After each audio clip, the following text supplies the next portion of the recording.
चलें जी, 3 न्यूमेरिकल्स रह गया। नंबर 4 को देखें।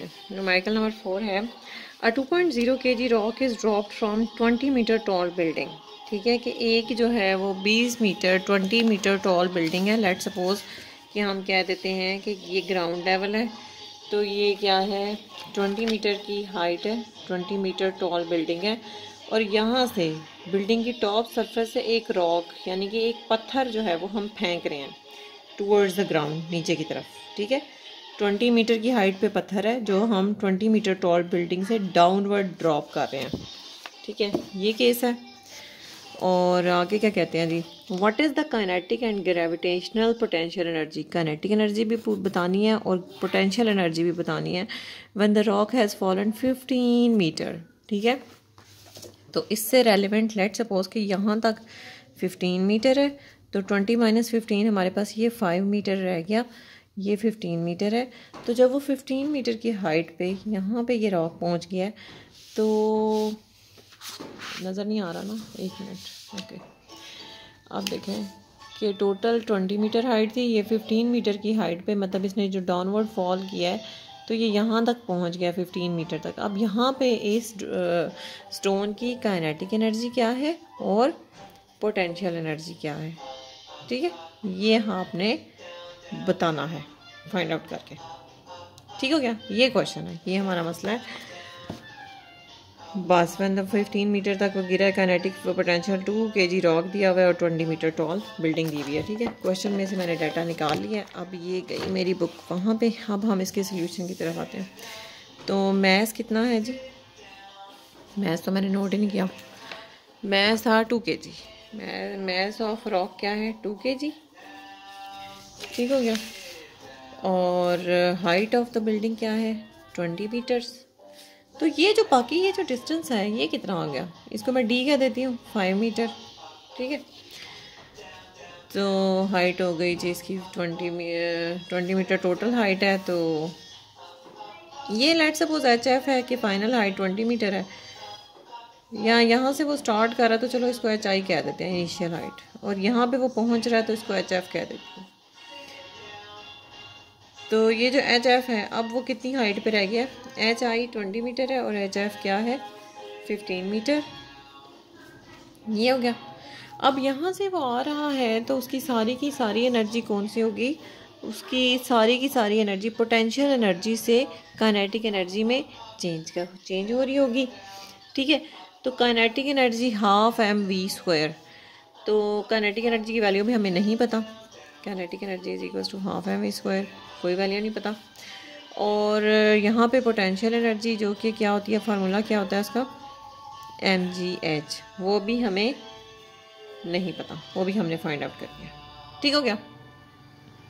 अब पोटेंशियल एनर्जी इस पॉइंट पे क्या होगी, ये 15 मीटर उसने ट्रैवल कर लिया, ज़मीन से उसकी 5 मीटर हाइट है। अगर ज़मीन से 5 मीटर हाइट है तो ज़मीन से जितनी हाइट होती है उतनी ही पोटेंशियल एनर्जी होती है ना। तो अगर मैं पोटेंशियल एनर्जी इसकी फाइंड आउट कर लूँ, potential energy is equal to M क्या है 2 kg, mgh के ज़रिए 2 multiply by 9.8 multiply by height 5 metre, कि 5 मीटर की हाइट पे पोटेंशियल एनर्जी कितनी है।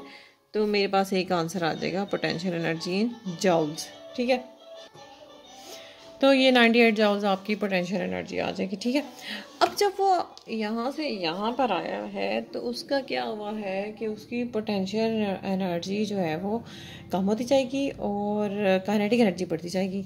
तो यहाँ पे इस केस के लिए मैं कह सकती हूँ कि गेन इन काइनेटिक एनर्जी की जितनी उसने स्पीड गेन कर ली है वो सारी की सारी बराबर है ड्रॉप इन, या फिर मैं कह देती हूँ लॉस इन पोटेंशियल एनर्जी, कि सारी की सारी पोटेंशियल एनर्जी जो है वो चेंज हो गई है काइनेटिक एनर्जी में।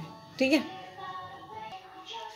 तो लॉस इन पोटेंशियल एनर्जी जो है वो इनिशियली वो इस हाइट पे था एच आई पे, मतलब 20 मीटर की हाइट पे था, और फिर वो पहुंचा इस हाइट पे तो 15 की हाइट पे। ठीक है, तो ये जो डिफरेंस आएगा वो उतनी उसने पोटेंशियल एनर्जी अपनी लॉस कर दिया।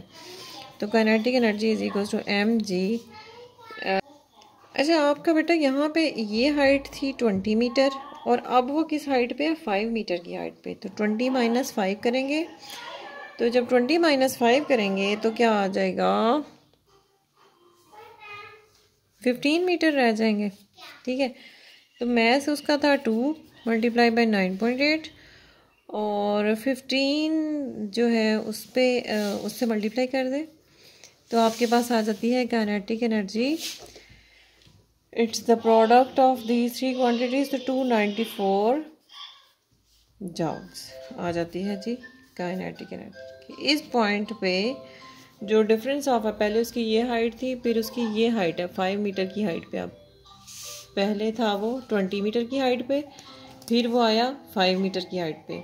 तो इस हाइट से 20 मीटर से 5 मीटर की हाइट पे आने के लिए उसने पोटेंशियल एनर्जी लॉस की। तो जो पोटेंशियल एनर्जी का लॉस है वो मैंने डिफरेंस ऑफ हाइट की फॉर्म में लिया और फिर जो है वो उस हाइट का डिफरेंस लेके 15 पे उसकी काइनेटिक एनर्जी निकाल दी।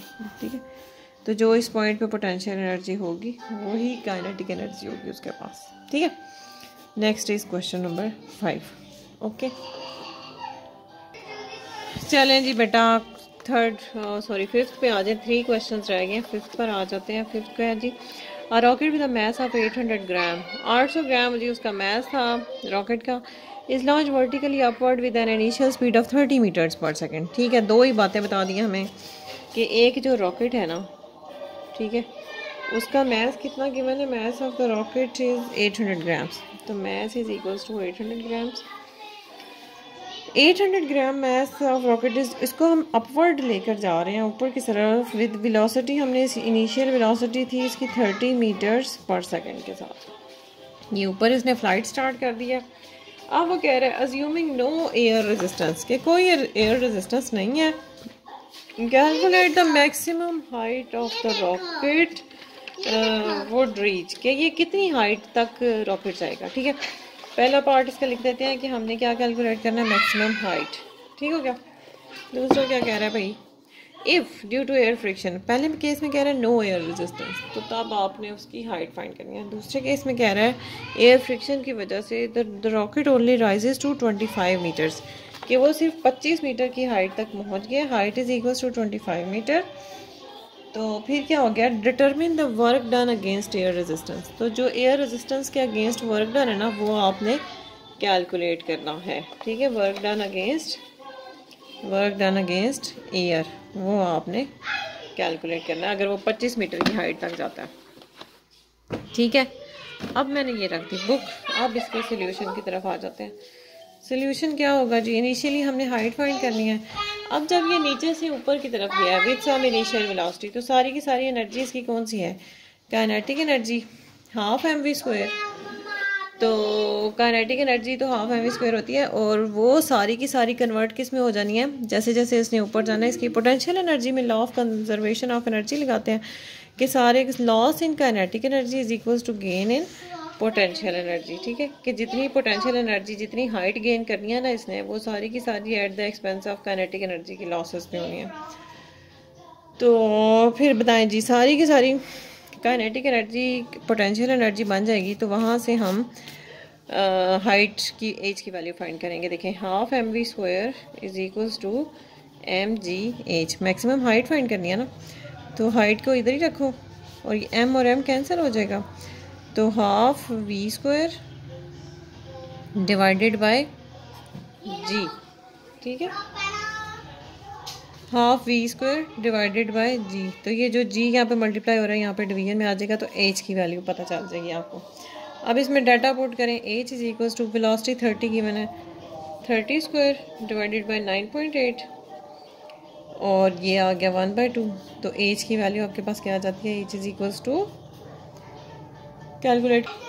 तो बेटा इसका आंसर आ रहा है 45.9 मीटर्स। ठीक है, जब ये आप इसको 30² डिवाइडेड बाई 9.8 और ये 1/2 का फैक्टर साथ मल्टीप्लाई हो रहा है, तो ये जी आंसर आ रहा है इतनी हाइट तक ये पहुंचेगा।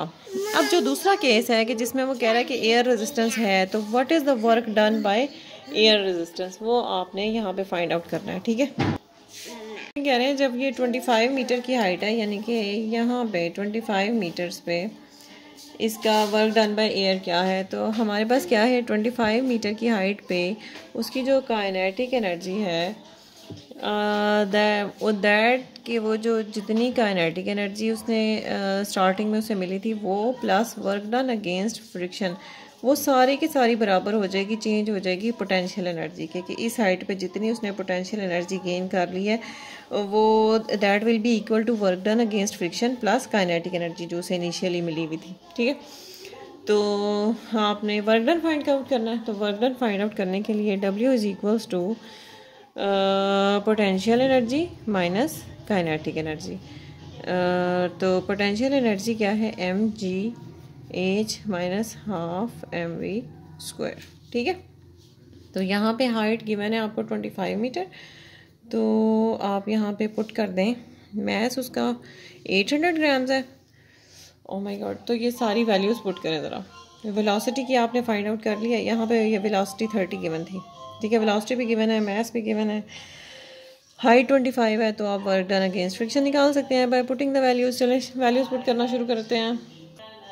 अच्छा जी, सबसे पहले तो ये मसला नज़र आ गया मुझे कि आपके पास है यहाँ पे मैस 800 ग्राम्स है ना, ग्राम्स को केजी में चेंज करें तो आपके पास ये कितना केजी आ जाएगा, 0.8 केजी। ठीक है, तो 0.8 के लिए इसको डिवाइडेड बाई 1000 करेंगे ना, तो जब 800 को डिवाइडेड बाई 1000 करोगे तो 0.8 केजी आ जाएगा। अब यहाँ पे मैथ्स पुट करो, 0.8 multiply by 9.8 multiply by 25 metre minus half into 0.8 और क्या है मल्टीप्लाई बाई v², 30 का स्क्वायर। अब आप इसकी फाइनल वैल्यूज़ बताएं, आंसर। तो ये इनको सिंप्लीफाई किया तो 196 जाउल्स आ गया और ये 360 जाउल्स आ गया, तो डिफरेंस लिया तो 164 जाउल्स आया। नेगेटिव साइन क्या बताता है, नेगेटिव साइन ये बताता है कि आपके पास वर्क डन अगेंस्ट फ्रिक्शन हुआ है। ठीक है, तो ये सेकंड केस में 25 मीटर की हाइट पे जो वर्क डन हुआ है दैट इज़ 164 जाउल्स। ठीक हो गया, ये क्वेश्चन 5 तक आपके हो गए कंप्लीट। बाकी रह के 2 क्वेश्चन, तो वो भी मैं करवाती हूँ। चलो जी, 6 न्यूमेरिकल है आपके पास। अब इसमें ना एफिशिएंसी कैलकुलेट करनी है। देखें, 2 HP electric motor, horse power उसकी पावर गिवन है, gives energy to a system that lifts a load of 100 kg to a height of 10 metre in time 1.5 seconds. ठीक है, टाइम भी गिवन है। अब इसमें क्या है, जैसे लेट्स सपोज कि कोई पानी उठाने वाली मोटर है, पानी जो टैंकियाँ फिल करती है, तो वाटर टैंक फिल करने के लिए आपकी 2 HP इलेक्ट्रिक मोटर थी, उसने 100 kg वाटर जो है ना वो 10 मीटर की हाइट पे आपकी वाटर टैंक पड़ा हुआ था, मतलब वो टैंकी जो पानी की छत पे पड़ी होती है वो 10 मीटर की हाइट पे पड़ी हुई है। तो 100 किलो उसने 100 kg पानी जो है वो उसमें 1.5 सेकेंड्स में फिल कर दिया। तो आपने क्या कैलकुलेट करना है, input work done by the motor, input भी फाइंड करना है, वर्कआउट भी फाइंड करना है। ठीक है, W इन फाइंड करना है और W आउट फाइंड करना है, और efficiency eta, efficiency of the system find करनी है। ठीक हो गया, चलो जी डाटा लिखते हैं। पावर कितनी है भाई, कितनी HP गिवन है, 2 HP गिवन है। हॉर्स पावर आपके पास यूनिट क्या है, वॉट्स है, तो आपके पास 1 HP बराबर होता है 746 वॉट्स के। ठीक है, तो 2 HP बराबर होगा 2 मल्टीप्लाई बाय 746, तो आपके पास आ जाएगा पावर इन वॉट्स। ठीक है, वॉट्स में पावर आ गई, तो that is equals to 1492 watts. ठीक हो गया, ये हमने पावर निकाल दी। लोड उसने कितना उठाया है जी, लोड इज इक्वल्स टू, उसने उठाया है 100 kg। ठीक है, हाइट कितनी है given, height is equals to 10 metre, और टाइम कितना लग रहा है इसकी काम करने के लिए, 1.5 सेकेंड्स। वर्क इनपुट आपने करना है फाइंड आउट, वर्क आउट आपने करना है फाइंड आउट, एफिशिएंसी आपने करना है फाइंड आउट। अच्छा, आपके पास ना वर्क डन का फार्मूला होता है पावर के टर्म्स में, बल्कि पावर का फार्मूला होता है, पावर क्या होता है, power is equals to work done per unit time. ठीक है, तो यहाँ से वर्क डन क्या आ जाएगा, W is equals to power into time. तो पावर को मल्टीप्लाई करा दें टाइम के साथ। पावर कितनी गिवन है मोटर की, 1492, इनटू टाइम, टाइम कितना लगाया जी उसने 1.5 सेकेंड्स, तो ये आपके पास आ गया है 2238 joules of work done in, के work done by the motor. ठीक है, अब है जी वर्क डन आउट के उसने हमें काम क्या करके दिया है, उसने काम ये करके दिया है कि हमें उसने क्या वर्क परफॉर्म करके दिया कि सर्टन हाइट पे वाटर को लिफ्ट कर दिया। अब सर्टन हाइट पे लिफ्ट किया तो इसका मतलब है कि जो वर्क डन आउट है वो potential energy of the water या जो भी वज़न उसने हाइट पे रेज किया उसके बराबर है, तो वो हो गया जी mgh, तो वो हो गया जी मैथ क्या है, मैथ कितना गिवन है 100 इंटू 9.8 इंटू 10। ठीक है, तो ये आ जाएगा 9800 जाउल्स, ये हो गया वर्क डन आउट। तो वर्क डन आउट ये हो गया, तो फिर जी efficiency eta, efficiency is equals to output by input multiply by 100। तो लिखें जी आउटपुट क्या है, ये है 9800 जाउल्स, इनपुट क्या है जी ये 2238 जाउल्स मल्टीप्लाई बाय 100। तो क्या आपके पास आता है जी आंसर, इसको करें कैलकुलेट, तो ये आया 4.38 मल्टीप्लाई बाय 100% किया तो आपके पास आ गया 438% एफिशिएंसी। तो ये कभी भी 100% से ज़्यादा एफिशिएंट कौन सा सिस्टम होता है बेटा, तो ये ना पता क्या मसला है कि आपके ना बुक में कोई ना कोई वैल्यू रॉन्ग दी हुई है। ठीक है, 100% एफिशिएंसी होती है आइडियल मशीन की, नॉर्मली जो मशीन्स वर्क करती हैं उनकी एफिशिएंसी 100 से कम ही होती है, 98 हो जाएगी, लेकिन ये टोटल आंसर रॉन्ग आया है। इसका मतलब है कि गिवन डाटा, जो बुक में जो डाटा गिवन है ना उसमें कोई ना कोई मिस्टेक है, कोई ना कोई गड़बड़ है। ठीक है, बट इट्स ओके, आपने जो अपने गिवन डाटा के हिसाब से फार्मूला यूज़ करके सही आंसर निकाल दिया। ठीक है, now the last question is, चलो जी न्यूमेरिकल तो ख़त्म हुए इस चैप्टर के, आखिरी न्यूमेरिकल देखो, what horse power HP is required to pump a 2500 kg of water to 100 metre height in 5 minutes. ठीक है, बड़ा आसान, बड़ा सीधा और बड़ा इंपॉर्टेंट सा न्यूमेरिकल है। ठीक है, क्वेश्चन 7 में लिख रही हूँ डाटा इसका, कह रहे हैं कि पावर हमें कितनी चाहिए। ठीक है, पावर इन HP हमें कितनी चाहिए। ठीक है, मैथ कितना गिवन है, mass is equals to kg 2500 of water, kg of water to height है जी, high water to 100 metre, 100 metre height है और टाइम है जी 5 मिनट्स। तो मिनटों को सेकंड्स में चेंज करें, ऐसा ही यूनिट सेकंड होता है, 5 इंटू 60 सेकेंड्स करो तो 300 सेकेंड्स आ जाएगा आपके पास। ठीक है, तो पावर आपने कैलकुलेट करनी है, power in horse power calculate करनी है। ठीक है, तो power is equals to work done per unit time, यही होता है ना। तो वर्क डन क्या है, पोटेंशियल एनर्जी की फॉर्म में नज़र आ रहा है, तो फिर हम इसको कैसे सॉल्व करेंगे। तो पावर का फार्मूला है जी work done per unit time. ठीक है, work done per unit time. अब वर्क डन क्या है कि उसने पानी को ना किसी हाइट पे लेके गया हो, तो वर्क डन किसके बराबर हो जाएगा, पोटेंशियल एनर्जी पर यूनिट टाइम के। पोटेंशियल एनर्जी क्या होती है, mgh बाई टाइम, तो m कितना है जी 2500 मल्टीप्लाइड बाय 9.8 जी की value multiplied by 100 metre height हो गई, डिवाइडेड बाय टाइम बताओ 5 इंटू मतलब वो 300 वही इंटू 60।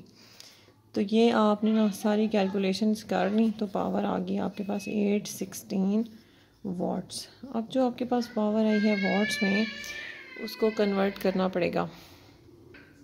तो ये जो पावर आपके पास आंसर आया ना, ठीक है, इसको वाट्स ना वो कह रहे थे HP में कन्वर्ट कर दो। तो HP में कन्वर्ट करने के लिए आपको पता है, अभी मैंने बताया था कि 1 HP बराबर होता है 746 वाट्स के। तो अगर वाट्स को HPs में करना है तो ये डिवीजन में चला जाएगा 746। तो आप करें इसको, इधर मैं सॉल्व कर देती हूँ। पावर इज इक्वल्स टू 8166.67, ये पावर आई थी, इसको मैंने HP में चेंज करने के लिए 746 से डिवाइड किया, तो मेरे पास आंसर आएगा 10.95 HP पावर आती है। ठीक है, तो this is the required answer. Okay, power is equals to 10.95 horse power. बेटा न्यूमेरिकल्स मैंने सारे सॉल्व करवा दिए हैं, उम्मीद है कोई मसला नहीं होगा। फिर भी अगर आपको ना कोई क्वेश्चन अंडरस्टैंड नहीं होता, कोई फार्मूले में कोई मसला आता है या कुछ भी होता है, तो कमेंट्स में बता दो, या फिर मुझे 9th क्लास आप मैसेज करके बता सकते हो। Thank you so much, bye bye.